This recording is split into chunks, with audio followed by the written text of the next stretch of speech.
UFRJ, na arquitetura, e tenho grande experiência também na França, com o doutorado em Paris, e tenho relação com o Network Internacional de Ambientes, e por isso sou uma grande especialista desta matéria. Vou moderar a sua conferência, que se chama Os Sentidos, as Fitas e as Ambiências. Tenho 30 minutos. Então eu vou tentar correr, porque eu tinha pensado, eu tinha feito alguma coisa um pouquinho maior, e como eu venho da arquitetura, tem muita figura. Eu vou ficar fazendo sinal ali para a Cristiane, minha xará, para ela mudar, e vou pedir para vocês me apressarem, porque tem uma hora que eu falo demais e eu começo a me empolgar, né? Eu vou falar de sentidos, fitas e ambiências. Falar de sentidos é uma coisa meio, talvez um pouco clichê, né? Porque tem muita gente trabalhando sobre isso, e eu sou arquiteta e urbanista, não sou nem psicóloga, nem neurocientista, mas é importante porque os sentidos estão na base da nossa compreensão do mundo e na nossa compreensão do ambiente urbano, do ambiente arquitetônico, do lugar arquitetônico também.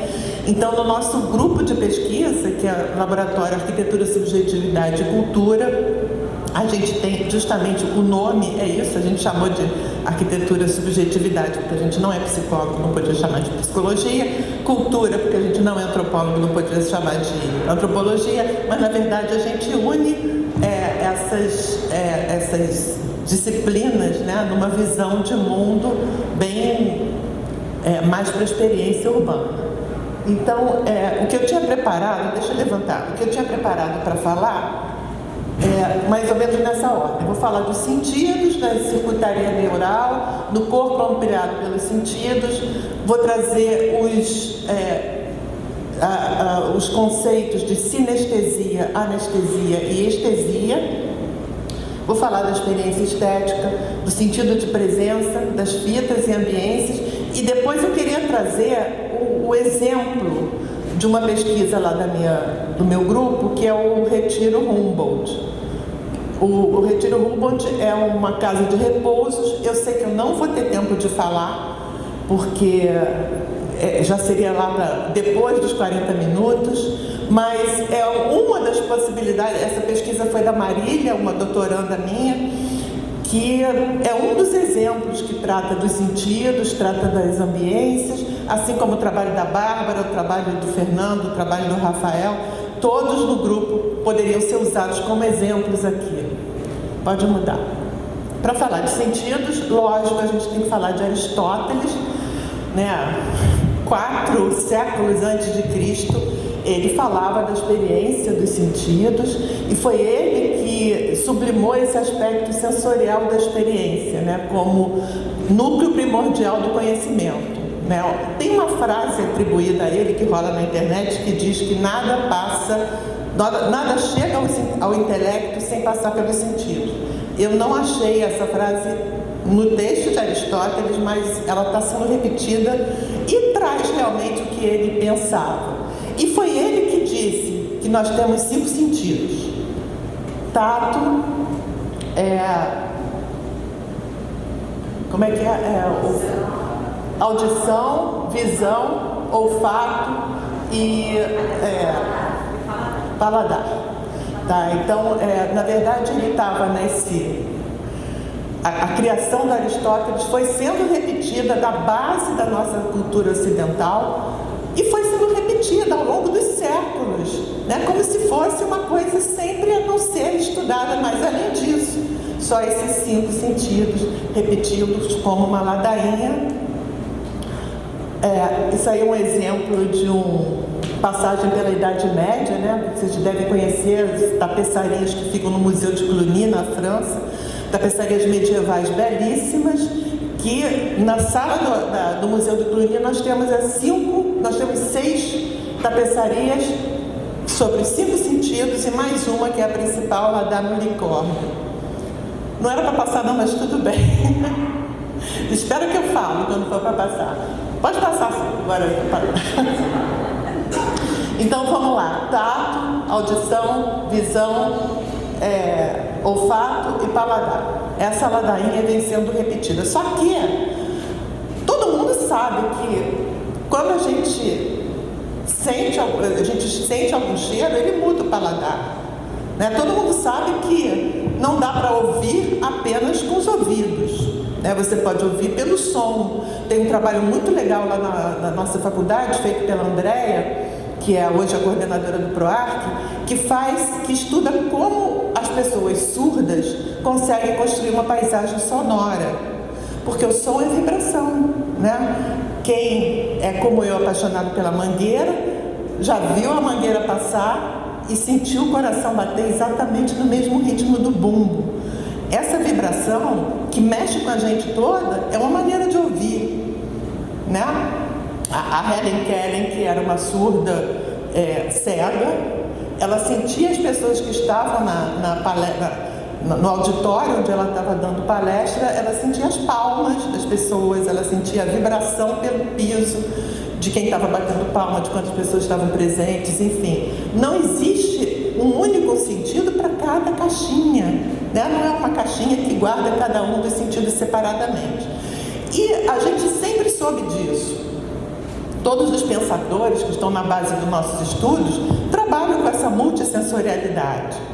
Por exemplo, os empiristas britânicos, né, que eles já retomam a experiência sensível, a fenomenologia, o tempo todo, todos eles, o Russell, a Edith Steiner, Heidegger, Merleau-Ponty, olha o que diz Merleau-Ponty: não é o olho que vê, é o corpo como totalidade aberta. Na medida em que meu corpo não é uma soma de órgãos justapostos, mas uma síntese sinergética na qual todas as funções são retomadas ou ligadas ao movimento geral do ser no mundo.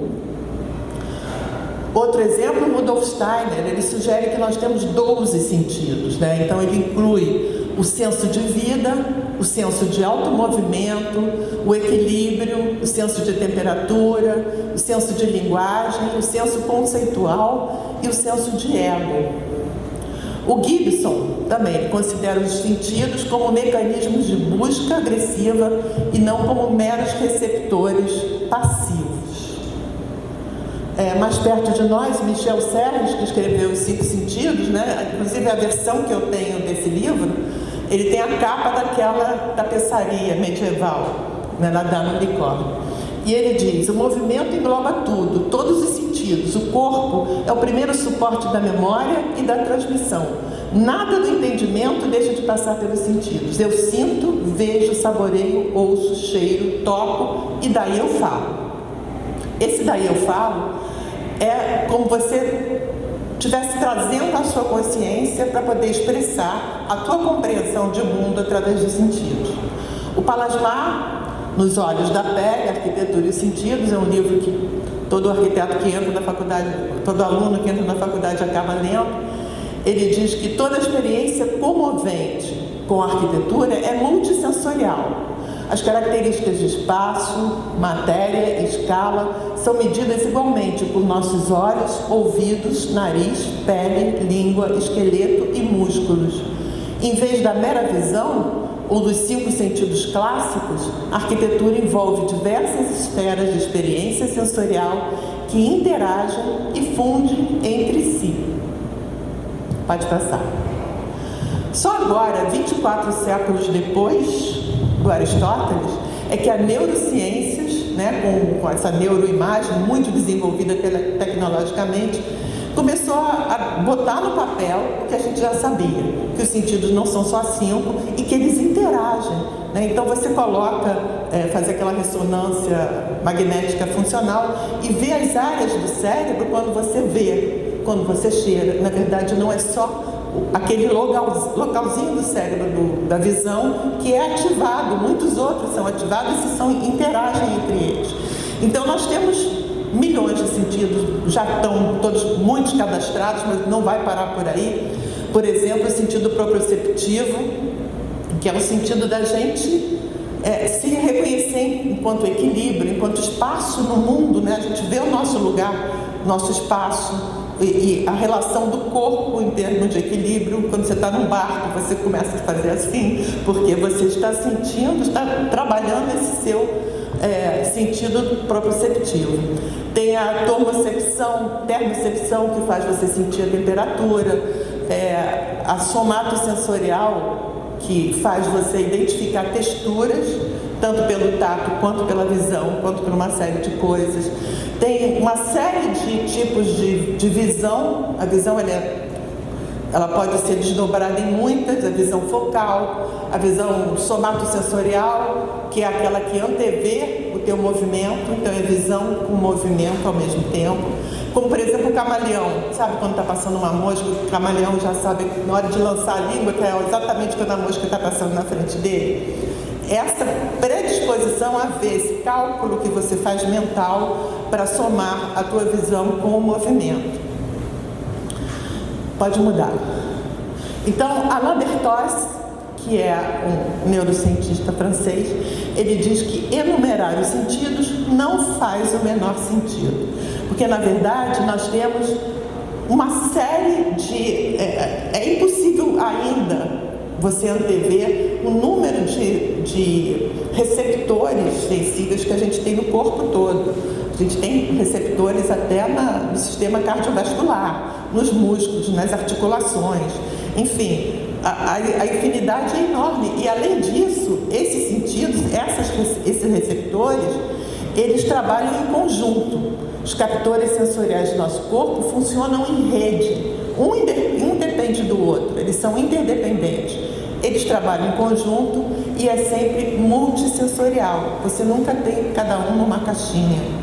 Pode mudar. Aquelas caixinhas, na verdade, cada uma dessas caixinhas não pode ser vista mais separadamente. E eu sugiro ver uma coisa assim meio... uma imagem que eu coloquei para dar uma noção de como a gente tem interligações no mundo, no nosso cérebro. Isso se chama circuitaria neural. Circuitaria neural é esse sistema complexo de correlações e inter-relações entre os neurônios no cérebro, que processa cognitivamente as emoções, o comportamento e uma ampla gama de funções cerebrais. O Alain Berthoz dá um exemplo desse trabalho que ele faz com as pessoas, que é bem interessante. É um experimento que a pessoa fica fazendo ressonância, magnética funcional, quer dizer, fica com vários eletrodos no cérebro para medir quais áreas estão sendo ativadas. E ele mostra essa figura aí, que todos nós arquitetos conhecemos, que é a Villa Savoye, do Le Corbusier. E ele fala para a pessoa olhar com calma esse desenho, essa figura. A Villa Savoye, sob o sol, com um gramado na frente, uma floresta atrás, uma pessoa com blusa vermelha, uma pessoa com blusa azul, uma criança, um cachorro, não sei. É um cachorro, né? Pede para olhar e depois ele passa a segunda figura pedindo para você dizer se essa figura da Villa Savoye é exatamente a mesma visão que aquela pessoa que estava de blusa vermelha estava tendo. E aí, nesse momento, vocês estão exatamente mexendo nessas áreas do cérebro que faz com que você se coloque no lugar do outro. Você tenta se colocar no lugar daquele de vermelho e tenta entender a visão pelos olhos dele. A Bárbara mostrou aqui o trabalho dela sobre empatia espacial. É a maneira de você se colocar no lugar dos outros. E aí ele diz que observar um espaço passa a ser também situar-se nesse espaço, em termos neurológicos. Então, o nosso cérebro é um criador de hipóteses, segundo Berthoz. Ele elabora estratégias, seleciona, ele sabe se antecipar à ação, ele trabalha em alta velocidade.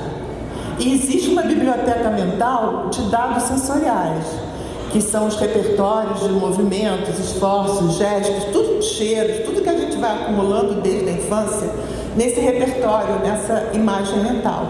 Isso funciona numa velocidade incrível. Por exemplo, eu estou passando num parque, olho um lugar e fiquei com vontade de ir nesse lugar. O que eu fiz nesse momento entre eu ter olhado e ter tido vontade de ir nesse lugar? Na verdade, nesse mínimo espaço de tempo, Eu já fui até lá, já voltei, já analisei a temperatura que deve estar lá em comparação com a temperatura que deve estar aqui. Já pensei se eu gosto daquela temperatura, se eu estou com calor aqui, e lá seria mais fresco. Já imaginei, já criei a hipótese da velocidade do vento lá fora. Já vi a luminosidade do local, já imaginei como seria o cheiro da mata ou o cheiro do capim fresco do lado. Então, isso tudo, ida e volta, 20 vezes, eu fiz nesse espaço de tempo de chegar e olhar. É como você estivesse estalando o dedo. E ele diz que nós somos capazes de reconstruir todo o mundo em questão de segundos, a partir de poucos insights. E aí a gente lembra, né, daquele trecho do A la recherche de temps perdu, em busca do tempo perdido, do Proust, onde ele estava tranquilamente, mordeu um docinho chamado Madeleine, e aí que ele mordeu esse docinho, todo mundo se descortinou à frente dele. As lembranças da infância, o cheiro de terra molhada, o sentimento que ele tinha, as pessoas que ele não se lembrava mais. Então, foi o gosto de um determinado doce que fez com que isso tudo acontecesse. Então, esse é um texto do nosso livro que diz que o mundo que nos rodeia se coloca tridimensionalmente em uma posição que parece correta ao seu observador. A gente está sempre tentando articular na nossa mente o correto para nós. Essa tridimensionalidade requer um raciocínio tátil, de deslocamento, que compreende o espaço e o tempo. O lugar arquitetônico não se trata, portanto, de volumes ou invólucros, mas de potencialidades de existência. Então, a percepção é um acontecimento externo ao ser humano. Não é um acontecimento externo ao ser humano, mas sim uma construção feita por ele. Ou seja, o indivíduo não é mais, se você se coloca frente a isso, o indivíduo não é mais um indivíduo que sente cheiro, que olha, que sente o tato. Na verdade, ele é um sujeito percebedor, que está sempre agindo, né, se relacionando com o mundo e sendo impactado pelo mundo. Não é mais uma coisa passiva, esse indivíduo não é mais passivo. Ele é alguém que age, que constrói essa percepção. Então, o cérebro não é um observador passivo. O sujeito percebedor é, na verdade, um experienciador em potencial. E aí, vamos falar do corpo ampliado pelos sentidos. Quando eu falei daquele exemplo, que eu estava passeando e vi um lugar, que fui até lá e voltei 1000 vezes, na verdade, meu corpo foi até lá. Meu corpo é muito mais do que esse invólucro, né? Eu sou muito mais, eu sou na verdade o que eu vejo, mesmo que o que eu vejo esteja lá longe. Eu sou o que eu sinto. O eu é muito mais do que apenas um corpo encapsulado. O Heidegger tem uma frase, que eu vou tentar me lembrar, que ele diz assim: quando eu entro numa sala, eu já estou lá no final da sala. Eu não poderia ser eu se eu não fosse de tal forma que eu estou aquele que está lá, tendo sobre mim o espaço. Ele não é um corpo encapsulado, mas ele tem o espaço em volta de si como um corpo ampliado pelos sentidos. Então, quando chegamos ao ambiente, nós somos imediatamente invadidos pela totalidade desse espaço, e essa compreensão de sua amplitude nos permite imaginar e determinar quais serão nossos percursos pelo local, antes mesmo que nós comecemos a nos deslocar.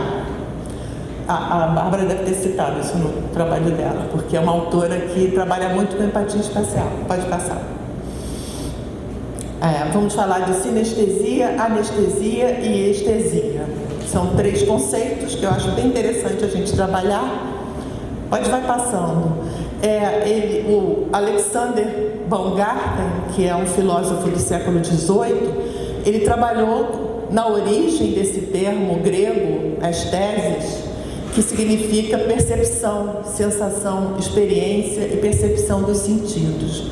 Ele deslocou essa visão clássica de estética como sendo algo ligado ao belo, Eu vou numa clínica de estética para fazer o meu cabelo. Não, estético é aquilo que envolve o sentimento perceptivo.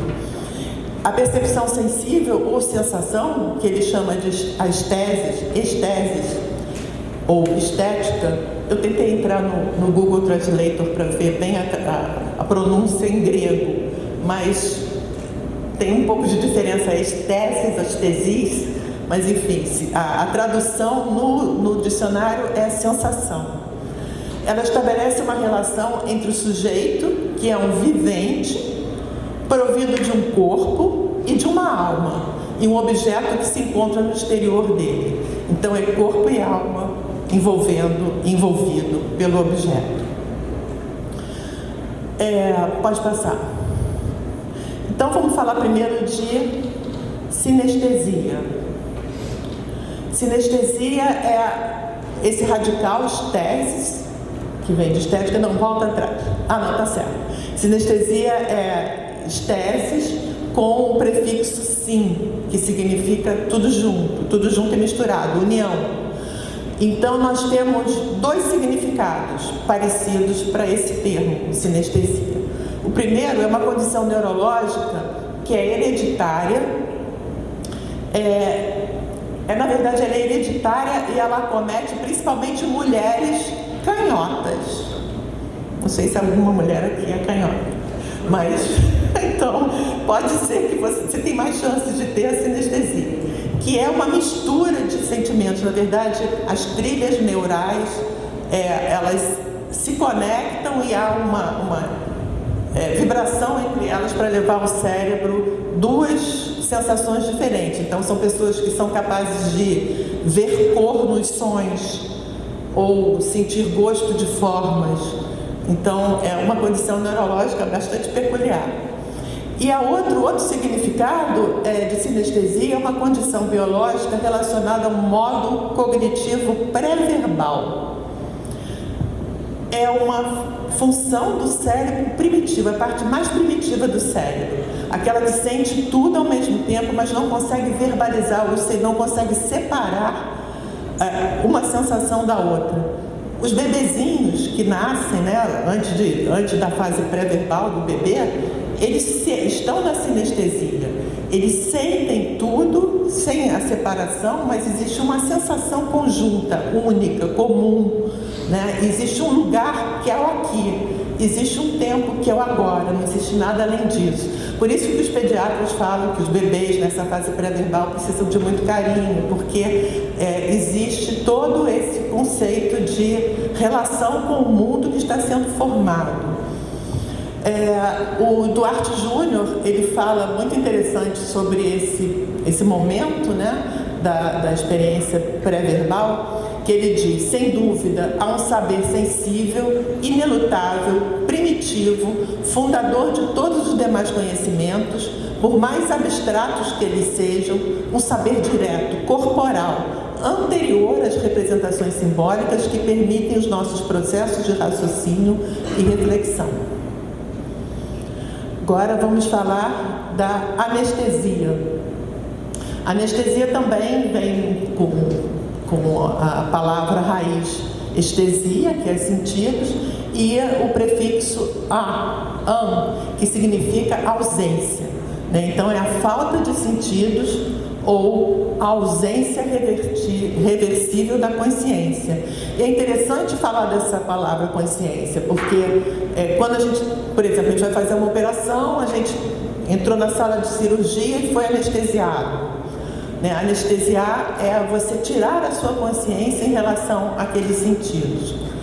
Quando uma pessoa vai apresentar, estou me lembrando aqui de um evento que eu fui há pouco tempo, e foi o primeiro evento que a minha filha apresentou um trabalho. A minha filha é aquela que apresentou, mas não é aquele não. No mês anterior, a gente foi num evento e ela falou assim: ai meu Deus, estou muito nervosa, é o primeiro evento que eu participo. E eu falei: você começa a apresentar e depois você vai ficar anestesiada.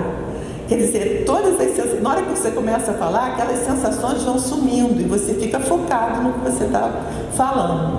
Então a anestesia é essa falta de conexão entre a sua consciência e os sentidos. Pode mudar, e agora vamos falar de estesia. Estou tentando correr, tá? Porque ainda tem algumas coisinhas.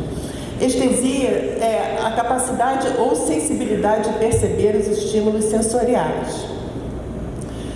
Em última análise, é assim, como se a estesia fosse uma dança entre o ser e o mundo, né? É como se você estivesse conectado com o mundo em termos sensoriais o tempo todo, você estivesse mergulhado realmente no mundo. É a capacidade ou sensibilidade de perceber os estímulos sensoriais. E é também experiência e afeto. Estesia, como diz Martins e Vygotsky, estesia é como uma poética da dimensão sensível do corpo que suscita, em absoluta singularidade, uma experiência sensível com coisas, lugares, condições de existência, seres, comportamentos, ideias, pensamentos e conceitos. 5 minutos, caraca, passa rápido. Aí eu vou falar de experiência estética. A experiência estética não é uma soma de sentidos ou percepções que acontece em determinado lugar, mas uma dimensão portadora de significados. A experiência estética, ela tem a ver com os sentidos, né? À medida que você sente, você experiencia. Estou correndo. A experiência estética é uma tensão entre o sentido e a presença. Então, o Gumbras, ele usa muito a palavra epifania para falar dessa experiência estética. Epifania para ele é como um evento que a gente jamais podemos prever como surgirá, se surgirá ou quando. Não saberemos como será, mas ele se desfaz. É como uma jogada, uma bela jogada de um jogo de futebol, por exemplo. Ele se desfaz literalmente à medida que surge. Não há fotografia que consiga captar uma bela jogada. Aí você fala, mas eu posso ver essa jogada na televisão, mas não é experiência estética, porque a experiência estética traz a materialidade da presença, né? Ela é importante para ser reconhecida. Então, surge um reconhecimento da presença do corpo no ambiente e no reconhecimento do aqui e agora na experiência estética, por oposição às experiências cotidianas que apenas registram os sentidos, mas não a presença em si, e não são guardadas na memória. As ambiências incluem a dimensão física dos fenômenos que articula o corpo e a consciência, estabelece o sentido de presença, que é a base da experiência estética. Pode mudar. Fitas e ambiências. Bom, o Tim Ingold fala dos fios, né, que saem das coisas e criam nós e que não se fecham em si como a materialidade. E eu chamo de fitas também, porque eu chamo de rastros. Por exemplo, quando você está passando por um local, você sente o cheiro das flores e eles vão te acompanhando como um fio. E assim, eles vão criando as ambiências que vão sendo levadas com você. Ele usa a palavra, discurso, canto, história, caligrafia, mas eu uso também os estímulos sensoriais, porque eles fazem parte dessas linhas, dessas fitas. Não são os objetos nem os lugares que formam as ambiências, mas essas linhas, esses rastros, essas fitas que fluem disso. Cris, muda aí. Um texto do Thibaut, muda, eu não vou ter tempo de falar. Pode mudar. Olha só, imagina uma ambiência. Você está na rua, está acontecendo uma cena urbana, e aí, Cris, vai mudando. O cheiro da pipoca ou do marrom glacê, ele tira uma fita dali. E também o cheiro das flores, ou a cor das flores. E também a música que o violonista está tocando, ou que os carros estão fazendo. E também o frescor das árvores. E também o calor do sol. Enfim, essas ambiências, elas estão envolvendo a gente o tempo todo e seguem com a gente, né? Pode mudar. Quando a gente está... Volta. Quando a gente está, por exemplo... Vou dar um exemplo. Eu estou no bloco... Já falei de Mangueira, agora eu vou falar do bloco Simpatia Quase Amor, que eu adoro. Eu vi criar ele. conheço o criador. A gente está no bloco Simpatia Quase Amor e você deixa o bloco no carnaval e vai andando para as ruas de Ipanema porque teu carro está parado na lagoa.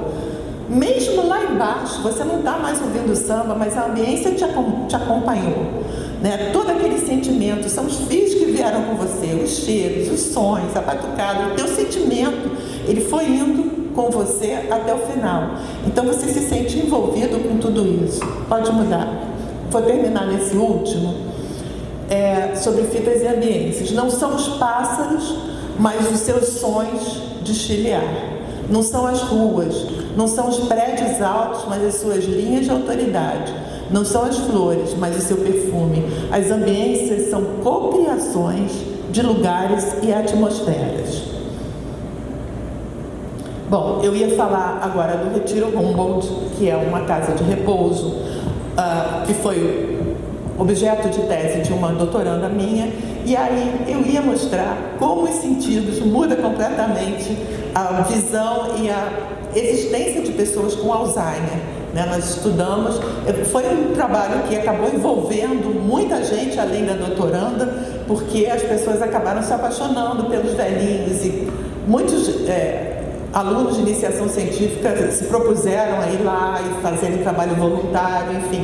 Nós descobrimos um monte de coisa que eu não dá tempo de contar. Inclusive, no final da doença de Alzheimer, quando a pessoa está no sentido de sinestesia, já não consegue mais ter a consciência de todos os sentidos, mas sente aquele aconchego, sente aquela união e consegue entender o aqui e agora. Porque é uma doença incurável. Mas deixa para a próxima, essa aí é o nome da autora, deixa para a próxima e a gente depois... todos os trabalhos do LASC, inclusive dos meninos aqui, estão no nosso site, né, e vocês estão convidados a olhar. Obrigada.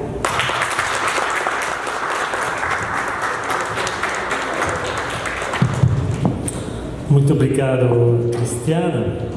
Foi muito interessante, muito densa a sua apresentação, que se pode resumir em 2 palavras, Cristiana apresentou aqui um pensamento sinfônico, né? Com metáfora musical, um pensamento sinfônico que tem junto diferentes modalidades do sentir, né? Foi muito importante, do Aristóteles, né? A partir do Aristóteles, buscar a contemporaneidade e a pesquisa atual. Tem essa ideia de construir justamente linhas do pensamento, né? Com ênfase sobre a ideia de sentir. E quando você falou de Merleau-Ponty, um autor que utilizo muito Merleau-Ponty, quando fala da carne do mundo. A carne do mundo é essa maneira de expressar o mundo através do corpo, através do corpo que sente. Né? E também tem uma palavra em inglês que é sentient city, a cidade sentiente. Não sei se pode se criar uma sentiente, se é a cidade que é sentida, não? E eu acho que, como ele fala de Palasma, um autor muito interessante por arquitetura, quando fala dessa ideia de predisposições, tem essa solução de pensar numa cidade sentiente, né? Que atira o corpo aqui. E também interessante na maneira de quando ele falou do neurônio, do neural, essa ideia de que não estamos numa atmosfera multissensoriais depois a nascença do homem. Essa ideia de multissensoriais que é criada para a experiência do corpo, para a experiência do corpo, como você disse, um corpo ampliado, pelos sentimentos, pela maneira de sentir. Essa ideia de ampliado na palavra é muito importante, a ideia de amplificação da ambiência, amplificação atmosférica através da experiência corporal. E também, eu gosto da sua ideia da estésia, sinestesia, anestesia. Pensou na ideia da estésia, a Gernot Böhme, né? Quando o Gernot Böhme, no último livro, fala de aesthetic, que traça, como ele falou, de Baumgarten, por pensar o que é a estética contemporânea na dimensão da teoria atmosférica. Gernot Böhm é um dos grandes teóricos da atmosfera, com Tonino Grifero, o filósofo italiano, que fala da atmosferologia. Isso é a ideia da estética, a ideia de sentir para o corpo e para o senso. E também essa ideia de anestesia me fez pensar uma sorta de inebriamento, não? Essa ideia de inebriamento, muito interessante. Inebriamento. E também a sua conclusão sobre essa ideia que a ambiência é uma criação de linha, de afeto, de atmosferas. E quando falou da sua atual pesquisa, eu acho que tem uma coisa interessante a analisar sobre a percepção dessa gente que habita nesse lugar, como a arquitetura também é um elemento de inebriamento das pessoas, que transforma o sentido, que transforma o vivido no espaço. Tenho 5 minutos para palavras na sala.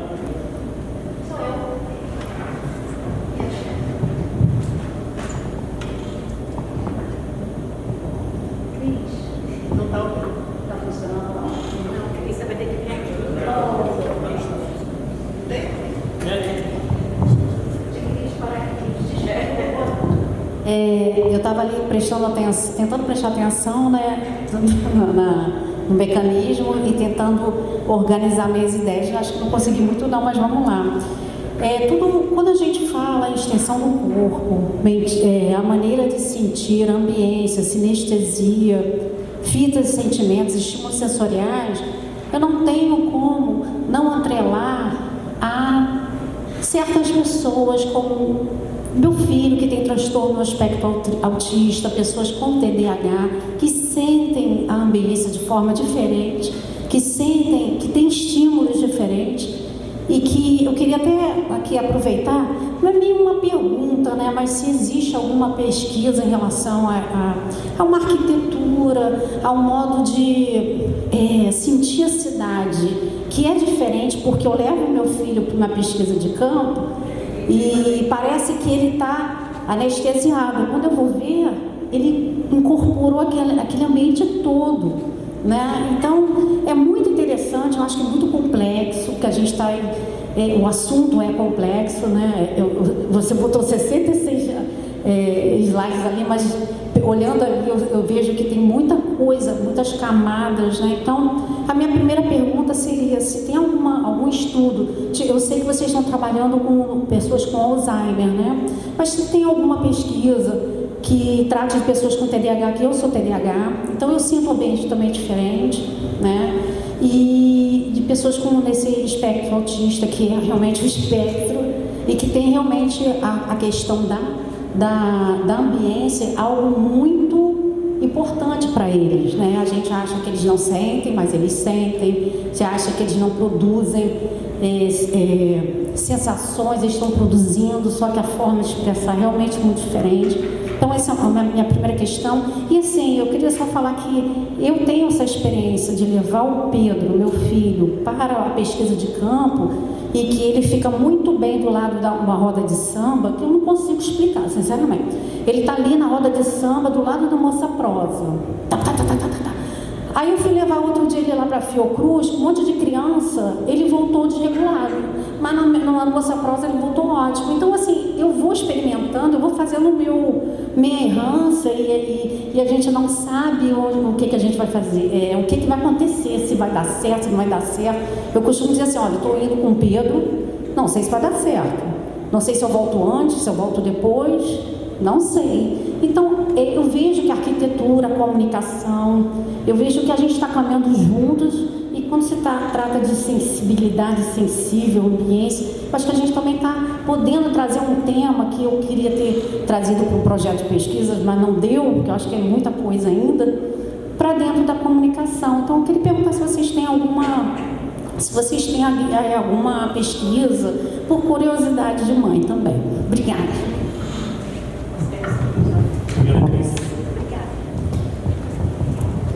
Oi, Cris, tem sim um monte de pesquisa, não uma só não, muitas pesquisas.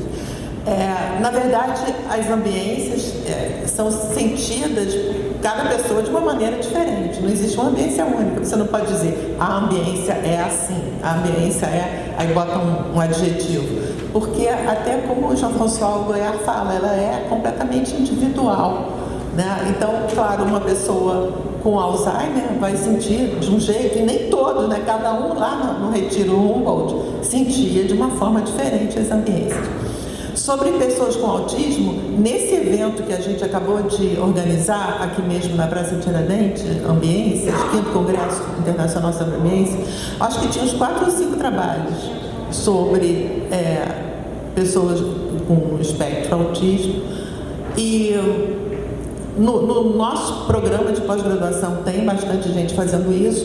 Eu, pessoalmente, orientei uma mestranda do mestrado profissional sobre esse assunto e foi muito interessante, porque o mestrado profissional não é o mestrado acadêmico, o mestrado profissional em projeto e patrimônio, que nós temos lá no PROARC, ele trabalha com as coisas, né, ligadas ao patrimônio histórico, não sei o quê. E essa menina estudou o Parque do Flamengo, que é tombado, e ela fez uma pesquisa com crianças com autismo no Parque do Flamengo.